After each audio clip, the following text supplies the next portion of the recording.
Então, de 0 a 7 anos, ou seja, lembra que fase que é essa, galera?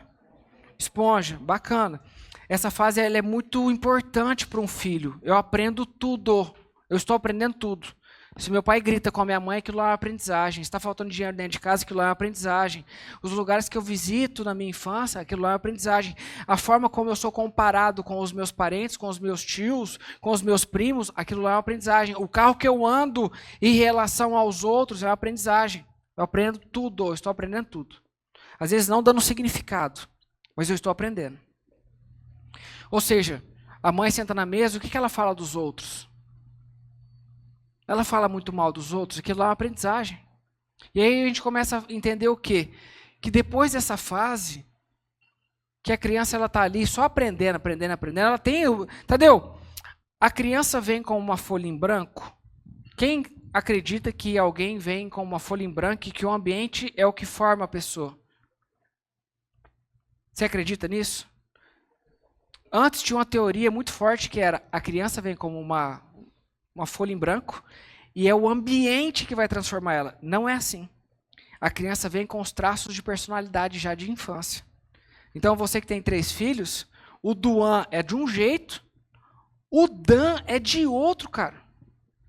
Dentro do mesmo ambiente, a mesma criação, são os mesmos pais, o temperamento desse povo é diferente. Um é mais estouradinho, o outro é mais quietinho. Um gosta mais de música, o outro gosta mais de futebol. Um não gosta nem de música nem de futebol, ele gosta de matemática. Então, a gente já vem com programações de infância e sim, depois o ambiente vai moldar. Mas todos nós já viemos, a gente já vem com um propósito que é único. Eu já venho com um propósito, cara. Com interesses naturais. Agora o meu sobrinho, por exemplo, o Otávio, que ele tem 4 anos de idade, ele está se interessando por planetas.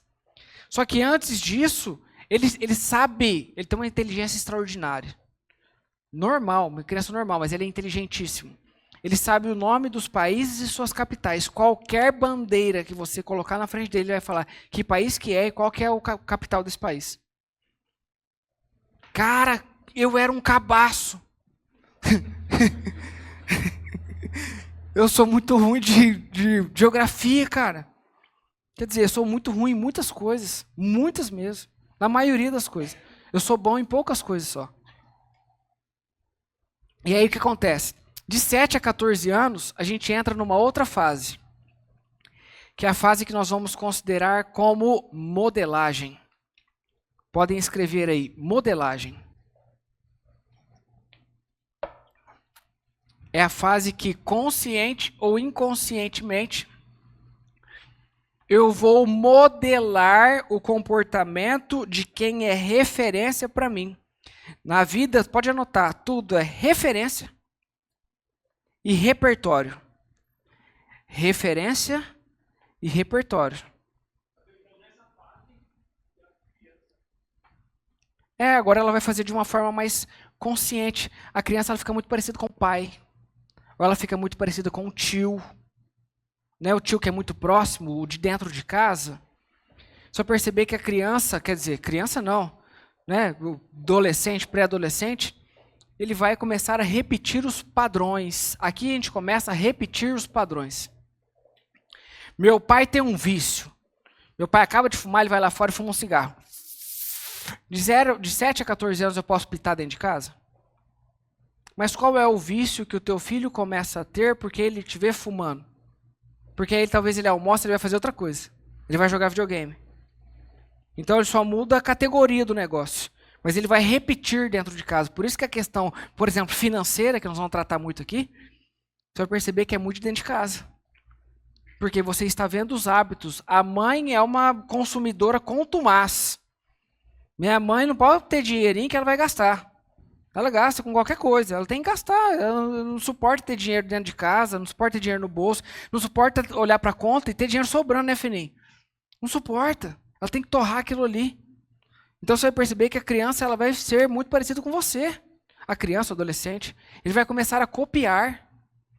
Então, eu lembro que meu pai, por exemplo, meu pai é engenheiro civil. Ele chegava nas obras. Ô, rapaz, chega lá, ele chegava brincando com os pedreiros. Fala, fulano, eu nem sabia de futebol e brincava com o time do cara. Meu pai nunca torceu para time nenhum.